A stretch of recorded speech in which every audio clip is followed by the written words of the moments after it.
آپ کی girl friend جو بڑی چہیتی تھی اس نے ٹائم دیا کہ میں صبح 4:30 بجے قائد اعظم کے مزار پہ ملوں گی. آپ کو اٹھنے میں پرابلم ہوگی؟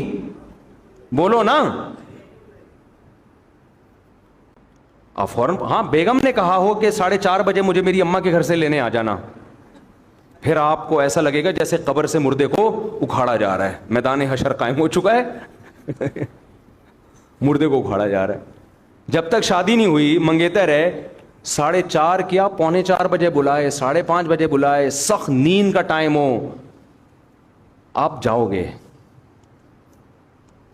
تو اللہ جو فجر کی نماز جماعت سے نہیں پڑھتا 100 دعوے کرے مجھے اللہ سے محبت, اللہ اس دعوے کو ماننے کے لیے تیار نہیں ہے. یہ بدنی عبادت, اس میں اپنی باڈی کھپانی پڑتی ہے. خوب سمجھ لو کہ جو سربراہ ہے اگر اس میں برداشت نہیں ہے تو وہ گھر نہیں چلا. اللہ نے مرد کو گھر کا سربراہ اس لیے بنایا ہے کہ اس میں برداشت زیادہ ہے.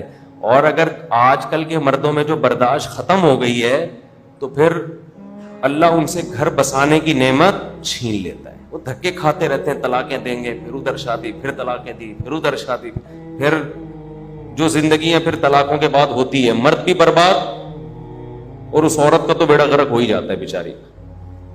اس لیے یہ اسلام نے جو ہے نا بہت آسان بنا دیا ڈیورس کو, لیکن کہا ہے کہ یہ تمہاری زبان سے نکلے گا تو یہ چاقو ہے, یہ ریورس نہیں ہوگا. ہمارے ایک استاد تھے, پڑھاتے تھے, بیسیکلی بہت کہتے تھے, جب بھی ان سے سوال کریں بیسیکلی بات یہ ہے کہ تو نہ بیسیکلی چلے گا نہ ایکچولی.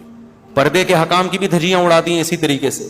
پردہ پردہ ہے بھائی, فرض ہے, دیور سے بھی کرنا پڑے گا, اور اسلام میں بہنوئی سے بھی سالی کا پردہ ہے, وہاں بھی یہی ہوتا ہے. بہنوئی کہتے ہیں ایکچولی میرے میں کیا ہے, میں کوئی تمہیں اس نیت سے تھوڑی دیکھ رہا ہوں. وہ بھائی تو جو بھی نیت ہو, اللہ میاں نے عورت کو کہا ہے کہ وہ باپ کے سامنے آ سکتی ہے, بھائیوں کے سامنے, بھتیجے بھانجوں کے سامنے.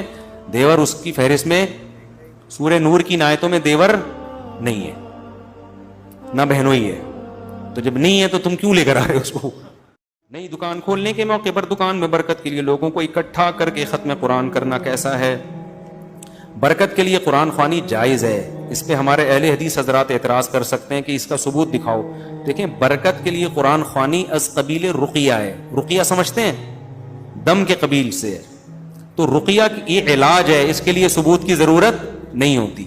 ہاں, مرنے کے بعد جو ایصال ثواب کے لیے قرآن خوانی ہے یہ عبادت کے طور پہ کی جاتی ہے, یہ بدعت ہے, اس کا کوئی ثبوت ہمیں نہیں ملتا. اس لیے ہمارے جتنے بھی اکابر گزرے ہیں وہ ایصال ثواب کی قرآن خوانی کو بدعت کہتے تھے اور برکت کے لیے قرآن خوانی کو جائز کہتے تھے.